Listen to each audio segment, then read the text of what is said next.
Morning Bharat. आप देख रहे हैं बी स्टार न्यूज और मैं हूं आपका साथ कोमल।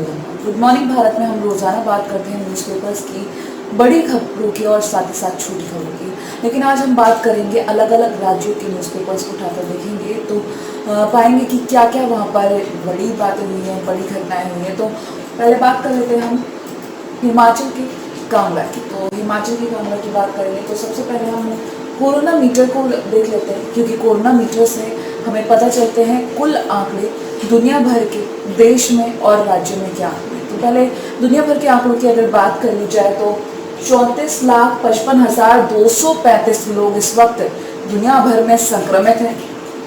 2,43,005 लोगों की मौत हो चुकी है। 10,93,772 लोग स्वस्थ भी हुए। अमेरिका की बात कर लेते हैं। अमेरिका की बात करेंगे तो 11,46,766 लोग संक्रमित हैं कोरोना से। 66,621 लोग की मौत हो चुकी है अमेरिका में और 1,61,666 लोग स्वस्थ भी हुए। स्पेन की बात कर लेते हैं। स्पेन में 2,45,567 लोग संक्रमित हैं। 25,000 लोगों की मौत हो चुकी है। 1,46,233 लोगों को स्वस्थ कर चुके हैं स्पेन में।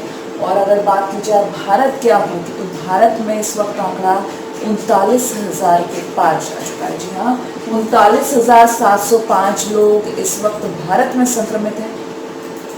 1,319 लोगों की मौत हो चुकी है। हालांकि जिस तरीके से सही होने वाले आंकड़े हैं 10,222 लोग ठीक भी हो चुके हैं। इस तरीके से आंकड़ा लगातार बढ़ता जा रहा है। सोचने वाली बात है, गंभीर बात है यहाँ पर कि ये आंकड़ा लगातार बढ़ता ही जा रहा है। लॉकडाउन 3 जहाँ पर कल से लागू कर दिया जाएगा। कल 4 मई है, 4 मई से 17 मई तक लॉकडाउन 3.0 लागू कर दिया जाएगा। लेकिन क्या इस बीच कोरोना पर विजय पा सकेंगे? अगर राज्य के अनुसार बात की जाए तो हिमाचल में इस वक्त कुल आंकड़े जो है 41 लोग संक्रमित हैं, 2 लोगों की मौत हुई है, 37 लोग ठीक भी हो चुके हैं हिमाचल में। और अगर राज्य के अनुसार बात की जाए कि कौन से राज्य में सबसे ज्यादा आंकड़े हैं तो महाराष्ट्र में सबसे ज्यादा आंकड़े हैं, फिर गुजरात में, उसके बाद दिल्ली। गुजरात की अगर महाराष्ट्र की बात की जाए तो 12,296 लोग संक्रमित हैं। गुजरात की बात करें तो 5,054 लोग संक्रमित हैं। दिल्ली में 4,122 लोग संक्रमित हैं। तो लगातार ये आंकड़े हम आपको बता रहे हैं। अगर महाराष्ट्र में मौत के आंकड़े की बात की जाए 521 लोगों की अकेले महाराष्ट्र में मौत हुई है। गुजरात में 246 लोगों की मौत हुई है। दिल्ली में 62 लोगों की मौत हुई है। अगर मध्य प्रदेश की बात कर ली जाए तो 2,762 लोग संक्रमित हैं और 245 लोगों की मौत मध्य प्रदेश में भी हुई है। महाराष्ट्र में जिस तरीके से आंकड़े बढ़ रहे हैं, गुजरात में आंकड़े बढ़ रहे हैं और दिल्ली में बहुत ज़्यादा आंकड़े, ये 3 राज्य हैं यहाँ पर बढ़ चुके हैं। सरकार तमाम कोशिश कर रही है कि आंकड़ों को कंट्रोल किया जाए, लेकिन अभी भी आंकड़े कंट्रोल नहीं हो पाए। खबरों की अगर बात करें तो फ्रंट पेज की बात करेंगे तो कर्फ्यू में अब ढील, 5 घंटे शराब ठेके खुलेंगे। मंत्रिमंडल के फैसले। महेंद्र ठाकुर की अध्यक्षता में बनी उप समिति आर्थिक सुधारों की राह खोलेंगी। क्या है पूरी खबर आपको बता दें। साथ ही साथ 30% कर्मचारी भी ऑफिस आएंगे। काम जो रुका हुआ था वो काम शुरू कर दिया जाएगा। नहीं चलेंगी बसें। शराब की बिक्री पुरानी नीति के तहत 31 मई तक होगी। 31 मई तक पुरानी दरों पर ही वसूला जाएगा टोल टैक्स। मुख्यमंत्री शहरी रोजगार योजना के तहत स्कूल, कॉलेज और अन्य शैक्षणिक संस्थान अगले आदेश तक बंद, यानी कि स्कूल, कॉलेज ये सब बंद रहेंगे जब तक लॉकडाउन रहेगा। 8 साल का पूरा कर चुके अंशकालिक बनेंगे चतुर्थ श्रेणी कर्मी, बता रहे हैं। साथ ही साथ आपको बता दें कि प्रदेश सरकार केंद्रीय गृह मंत्रालय के दिशा निर्देशों के तहत काम कर रही है। ग्रीन और ऑरेंज जोन के लिए उसी के तहत रियायतें भी प्रदान की जाएंगी। इस तरीके से जो सांसदीय कार्य मंत्री हैं सुरेश भारद्वाज, उनका कहना है। अगली खबर की अगर बात की जाए तो दूसरे पैकेज की तेजी से तैयारी। गृह मंत्री और वित्त मंत्री ने पीएम से एक और चर्चा की, जहां एक बार राहत पैकेज पहले अनाउंस हो चुका है तो अब एक बार फिर से तैयारी है राहत पैकेज को अनाउंस करने की। तो दूसरे पैकेज की तैयारी हो रही है। 3 दिन में हर बड़े सेक्टर पर पीएम कर चुके हैं विमर्श, यानी कि 3 दिन में पीएम मोदी ने हर बड़े सेक्टर पर विचार विमर्श कर यह है अप्रत्याशित चुनौतियों के माकूल जवाब के लिए कमर कस रही सरकार। कुछ ऐसा होगा खाका बता देते आपको।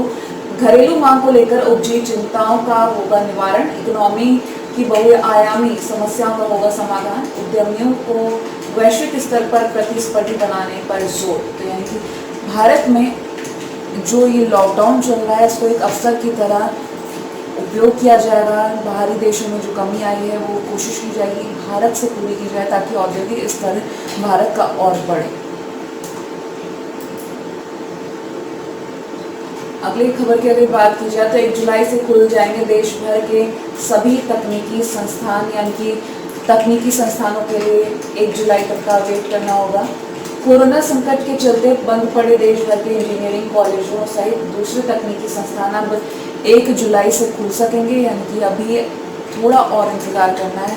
मई में लॉकडाउन बिताना है, 17 मई तक 3.0 लॉकडाउन जारी रहेगा। उसके बाद देखने वाली बात होगी किस तरीके से सरकार आगे काम करती है। बात करेंगे अब पंजाब की बात करेंगे तो पहले चंडीगढ़ की बात कर लेते हैं। दैनिक जागरण में क्या खबरें हैं पंजाब को लेकर। राहत, कल से घरेलू कामगार, प्लम्बर और इलेक्ट्रीशियन को काम करने की होगी छूट, यानी कि अब इलेक्ट्रीशियन, प्लम्बर और कामगार जो घरेलू कामगार हैं इनको छूट मिल जाएगी काम करने की। तो लॉकडाउन 3.0 ज़रूर लागू कर दिया गया है। पंजाब में 17 मई तक कर्फ्यू लागू है, लेकिन इसी बीच कुछ छूटें भी हैं जो दी जा रही हैं लोगों को ताकि उनको कोई भी परेशानी ना हो। पंजाब में एक दिन में 278 केस, यानी कि पंजाब की अगर बात की जाए एक दिन में कितने केस आए तो 278 लोग संक्रमित पाए गए हैं एक दिन में। चंडीगढ़ में 7 पॉजिटिव, चंडीगढ़ में शनिवार को 7 मामले सामने आए थे। 212 श्रद्धालु पॉजिटिव आए हैं। कुल संक्रमितों की संख्या 993 पहुंची। होशियारपुर में सबसे ज़्यादा 72 और अमृतसर में 63 नए मामले सामने आए। तो कुल अगर आंकड़ों की बात की जाए तो 993 लोग संक्रमित हैं पंजाब की बात की जाए तो। कश्मीर में 24 घंटे से जारी मुठभेड़, 5 जवान फंसे। कश्मीर में मुठभेड़ हुई थी जिसमें 5 जवान फंसे हुए।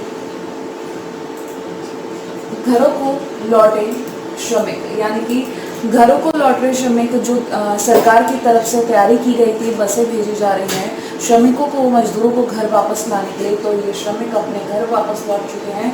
एक अपील है जो श्रमिक अपने अपने घर वापस लौट रहे हैं उनकी मदद की जाए, उनको भेदभाव की नज़र से ना देखा जाए, क्योंकि दूसरे राज्य से जब वो आ रहे हैं तो उनकी पूरी स्क्रीनिंग हो रही है, पूरा चेकअप हो रहा है, जिसके बाद ही वो अपने घर लौट रहे हैं, क्योंकि सरकार भी पूरी एहतियात बरत रही है। जिसके बाद उनका चेकअप हो रहा है फिर ही वो अपने घर लौट रहा है और उसके बाद भी वो खुद को होम क्वारंटाइन कर रहे हैं। तो पूरी यहाँ पर सतर्कता बरती जा रही है, लेकिन उसके बावजूद अगर आप लोग अपनी थोड़ी मदद देंगे, क्योंकि लोग इस वक्त जो लोग दूसरे राज्यों से आ रहे हैं उनके साथ कुछ भेदभाव करें, तो ऐसे में ज़रूरत है कि आप उन्हें भेदभाव की नज़र से ना देखकर जो मजदूर या श्रमिक अपने राज्य में वापस आ रहे हैं आप उन्हें काम दें, आप उन्हें भेदभाव की नज़र से ना देखें। बात कर लेंगे बिहार की। अगर बिहार की खबरों की बात करेंगे तो फ्रंट पेज में प्रवासियों को राहत, ट्रेनों से वापसी। शनिवार को जयपुर से दानापुर स्टेशन पहुंची पहली ट्रेन। कोटा से छात्रों को लेकर चलेंगी 2 ट्रेनें आज, यानी कि एक ट्रेन दानापुर स्टेशन पहुंच चुकी है श्रमिकों को लेकर। 2 ट्रेनें कोटा से स्टूडेंट्स को लेकर चलेंगी, वो आज चलेंगी। शनिवार को जयपुर से जो दानापुर पहुंचेगी पहली ट्रेन है, उसके बाद जो लोग उसमें मौजूद थे उनके चेहरे पर एक अलग ही खुशी देखी गई। लौट रहे प्रवासी मजदूरों का स्किल सर्वे कराएं। नीतीश सरकार का कहना है कि जो प्रवासी मजदूर लौट रहे हैं उनका स्किल सर्वे कराया जाए। मुख्यमंत्री नीतीश कुमार ने सभी जिलाधिकारियों और विभागीय प्रमुखों के साथ वीडियो कॉन्फ्रेंसिंग के क्रम में बाहर से लौट रहे मजदूरों का स्किल सर्वे कराने का निर्देश दिया। कुमार ने कहा कि स्किल के हिसाब से उनकी क्षमता का उपयोग करना जरूरी, यानी कि जो श्रमिक और मजदूर वापस लौट रहे हैं पहले उनका स्किल सर्वे होगा, उसके बाद जैसे उनके स्किल्स होंगे उसी के अकॉर्डिंग उनको काम दिया जाएगा। बात करेंगे अगली खबर की, बिहार में विगत 2 दिनों में कोरोना के 2 और मरीजों की मौत हो गई है। मोतिहारी और सीतामढ़ी में रहने वाले दोनों के मरीज जो दोनों थे वो कैंसर के मरीज थे, जिसके बाद उनको कोरोना ने भी अपनी चपेट में ले लिया था, जिसका नतीजा ये हुआ कि दोनों कैंसर पीड़ितों की मौत हो गई कोरोना की चपेट में आई। बात करेंगे अब दिल्ली की अगर बात कर ली जाए तो दिल्ली में इस वक्त आंकड़ों की पहले बात कर ले तो 4122 कोरोना मीटर में जो आंकड़े हैं 4122 लोग संक्रमित हैं, 64 लोगों की मौत हो चुकी है, हालांकि 1256 लोग स्वस्थ भी हुए हैं। दूसरे पैकेज की तैयारी के पीएम ने राहत देने के लिए गृह मंत्री वित्त मंत्री के साथ एक और दौर की चर्चा की। तो दूसरे पैकेज की तैयारी यहाँ पर भी इस खबर को खास कॉलम, दिल्ली में 384 नए केस, 3 की मौत। एक दिन में अब तक के सबसे ज़्यादा मामले जो कि 384 केस जो नए सामने आए हैं, जिनमें 3 की मौत भी शामिल। सीआरपीएफ के 71 और जवान हुए संक्रमित, अब तक 135, यानी कि 71 नए मामले सीआरपीएफ की जो टीम है उनमें 71 लोग नए संक्रमित हुए। टोटल आंकड़े की बात की जाए तो 135 लोग संक्रमित हैं। मयूरगढ़ फेज स्थित सीआरपीएफ की 31 बटालियन में पिछले 24 घंटे के अंदर 71 और जवान संक्रमित में पाए गए हैं। इनको मिलाकर अब तक 135 जवान संक्रमित हो चुके हैं। बीएसएफ के 17 जवान पॉजिटिव, बीएसएफ में अब तक 17 जवान संक्रमित हुए हैं। इनमें लॉकडाउन के बीच 7 जवानों की तैनाती दिल्ली पुलिस के साथ जामिया नगर, जामा मस्जिद और चांदनी महल इलाके में हुई थी। तो इस दौरान वो कोरोना की चपेट में आ गए थे। कापासेड़ा में एक ही इमारत में 41 लोग संक्रमित पाए गए। कापासेड़ा इलाके में दक्षिण पश्चिमी जिला उपायुक्त कार्यालय से 300 मीटर की दूरी पर स्थित एक इमारत में 41 लोग कोरोना पॉजिटिव पाए गए हैं। तो हम बता रहे हैं, वहीं कश्मीर में जो मुठभेड़ हुई थी उसमें 5 जवान फंसे हुए हैं। अभी भी घरेलू कामगार, प्लम्बर और इलेक्ट्रिशियन को छूट दी जाएगी लॉकडाउन के दौरान। कल यानी कि 4 मई से ये छूट देना शुरू कर दी जाएगी। घरेलू कामगार, प्लम्बर हो या इलेक्ट्रिशियन हो, सभी को छूट दी जाएगी, क्योंकि इस वक्त लोगों को भी इन लोगों की ज़रूरत पड़ रही है। तो ये ज़रूरत पूरी हो सके तो सरकार की तरफ से ये निर्देश दिए गए हैं कि घरेलू कामगार, इलेक्ट्रिशियन और प्लम्बर को खास छूट दी जाएगी। बात कर लेंगे अगर मुंबई की बात की जाए, जहाँ महाराष्ट्र की खबरों की बात की जाए, तो मुख्यमंत्री उद्धव के लिए कान्हा बने नरेंद्र मोदी। खबर आपको बता दें कि जिस तरीके से महाराष्ट्र में आंकड़े बढ़ रहे हैं वो चिंताजनक है। तो महाराष्ट्र में मुख्यमंत्री उद्धव ठाकरे ने जो बयान दिए हैं उसके बाद अब यही नजर आ रहा है कि पीएम नरेंद्र मोदी उनके कान्हा बन चुके हैं। महाराष्ट्र में उद्धव ठाकरे सरकार बचाने के सत्ताधारी महाविकास अघाड़ी ने सभी दाव चले, मगर बात नहीं बनती दिखी। तो उद्धव ने ट्रम्प कार्ड अपनाया और मोदी से फोन पर बात कर यथास्थिति को रूबरू कराया। तो पीएम मोदी से फोन पर बातचीत के बाद उद्धव ठाकरे ने कुछ डिसीजंस लिए हैं। इसे संयोग कहा जाए या फिर कुछ और, ये तो आने वाला वक्त ही बताएगा, लेकिन अभी यही कह सकते हैं कि उद्धव के लिए पीएम मोदी कान्हा बन गए। हालांकि इससे पूर्व प्रक्रिया के तहत राज्यपाल भगत सिंह कोश्यारी ने चुनाव आयोग से विधान परिषद चुनाव की यथास्थिति जानने को पत्र भी लिखा था। बात करेंगे अगली खबर की। अगली खबर की अगर बात की जाए तो मुंबई, नासिक और पुणे ने बढ़ाई चिंता। राज्य में 36 लोगों की मौत। महामारी का कहर इतना कि 24 घंटे में 790 मामले नए सामने आए हैं, यानी कि 24 घंटे में 790 नए मामले सामने आए महाराष्ट्र में। अगर कुल आंकड़ों की बात की जाए महाराष्ट्र में तो 12,296 लोग संक्रमित हैं। महाराष्ट्र के ये आंकड़े हैं। इस तरीके से शुरू से ही महाराष्ट्र में सबसे ज़्यादा आंकड़े देखे गए हैं, तो अभी भी जो आंकड़ा है सबसे ज़्यादा वो महाराष्ट्र में ही है। लगातार हम बात कर रहे हैं किस तरीके से महाराष्ट्र में ये आंकड़ा बढ़ता ही जा रहा है। फ्रंट पेज की खबरों की अब तक हमने बात की, अब बात कर लेंगे अगले पेज की। तो अगले पेज की अगर बात की जाए तो हम नेशनल न्यूज़पेपर जब उठा के देखेंगे तो उसमें सेकंड पेज की जब बात करें तो और इवन व्यवस्था से खोली जा सकती हैं दुकानें। मुख्यमंत्री ने कहा कि हमें कोरोना के साथ जीना सीखना होगा, नहीं होगी समस्या। यानी कि कोरोना का जब तक इलाज नहीं मिल जाता तब तक हमें कोरोना के साथ जीना होगा, यही एक उपाय है। दिल्ली के सीएम अरविंद केजरीवाल का ऐसा कहना है। तो और इवन तरीके से दुकानें खोली जा सकती। घर जाने वालों से केजरीवाल सरकार पूछेगी मन की बात, यानी कि जो घर जाने वाले लोग हैं उनसे केजरीवाल सरकार पहले कारण पूछेगी, उसके बाद ही आगे की प्रक्रिया शुरू होगी। तबलीगी जमात फंडिंग में 14 लोग जांच एजेंसियों की रडार पर। तबलीगी जमात की गुत्थी सुलझती हुई नजर नहीं आ रही, क्योंकि मौलाना साद से काफ़ी ज़्यादा पूछताछ की गई, कुछ क्वेश्चंस भी तैयार किए गए थे क्राइम ब्रांच की तरफ से, लेकिन अभी मौलाना साद सामने नहीं आए हैं। रिपोर्ट की अगर बात की जाए तो उनका कोरोना टेस्ट नेगेटिव बताया गया है। अब तबलीगी जमात फंडिंग में 14 लोग जांच एजेंसियों की रडार पर आ चुके हैं। तो पूरी तरह से जांच की जा रही है तबलीगी जमात की कि किस तरीके से कहां से फंडिंग हो रही है, और ये जो मामला सामने आया था तबलीगी जमातियों का, उसकी जड़ तक पहुंचने की कोशिश की जा रही है। अगर अगले पेज की बात की जाए तो जावड़ेकर बोले कोरोना वायरस का सबसे बुरा दौर खत्म।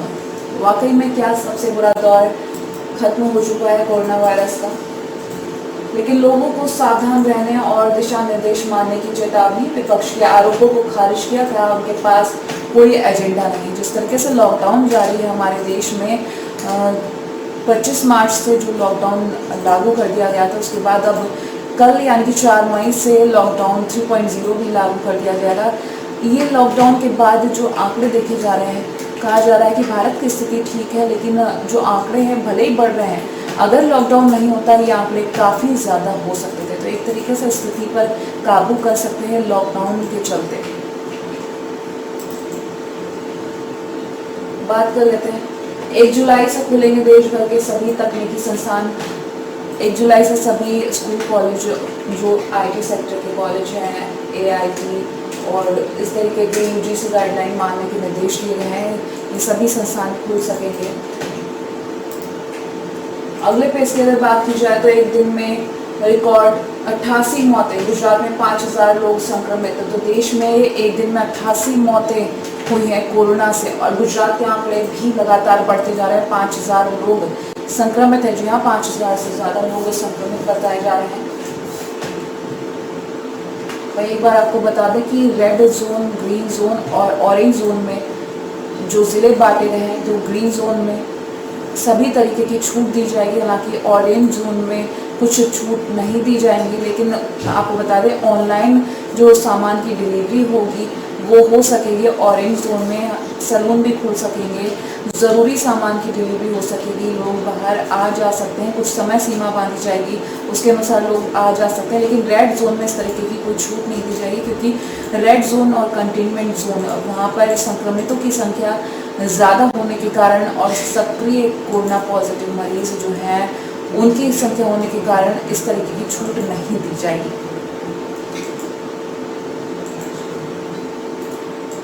लगातार हम बात कर रहे हैं उत्तर प्रदेश मजदूरों, जो उत्तर प्रदेश के मजदूरों को मध्य प्रदेश की सीमाओं पर रोका गया, उस पर हंगामा किया गया कि जिस तरीके से राज्यों की सरकार कह रही है कि अन्य राज्यों से लोगों को नहीं आने दिया जाएगा, लेकिन फिर भी लोग आ जा रहे हैं और उत्तर प्रदेश के जो मजदूर हैं उनको मध्य प्रदेश की सीमाओं पर ही रोका गया, जिससे हंगामा हो गया। तो जहां सरकार कोशिश कर रही है कि जो प्रवासी मजदूर फंसे हुए हैं उनको अपने अपने घर भेजा जाए, सरकार ट्रेनें और बसें भी चला रही है उनके लिए, लेकिन यहाँ पर अलग राज्यों में कुछ अलग हंगामे होते नजर आ रहे हैं। उत्तर प्रदेश सरकार ने मजदूरों को लेने से किया इनकार। मध्य प्रदेश की 3 सीमा चौकियों पर जमकर बवाल, पेट्रोल में पथराव। तो देखने को मिला कि पथराव भी हुआ है और हंगामा जो हुआ है उसको देखकर सरकार क्या कदम उठाती है तो देखने वाली बात है। तो ज़्यादा हम बात कर रहे हैं कि किस तरीके से सरकार कोशिश कर रही है कि किसी भी इंसान को परेशानी ना हो लॉकडाउन के दौरान, लेकिन 4 मई से 17 मई तक लॉकडाउन 3.0 जब लागू किया जाएगा तो और किस तरीके की छूट सामने आई, क्योंकि जब लॉकडाउन 2.0 लागू किया गया था तो उसके बाद कुछ छूट दी गई थी, लेकिन अब ज़्यादा छूट दी जाएंगी इस लॉकडाउन 3.0 में। लेकिन बाद में क्या प्रतिक्रियाएं आती हैं लोगों के सामने, ये तो आने वाला वक्त ही बताएगा। तो इसी के साथ गुड मॉर्निंग भारत में आज के लिए इतना ही। देश और दुनिया की तमाम बड़ी खबरों के लिए देखते रहिए AB स्टार।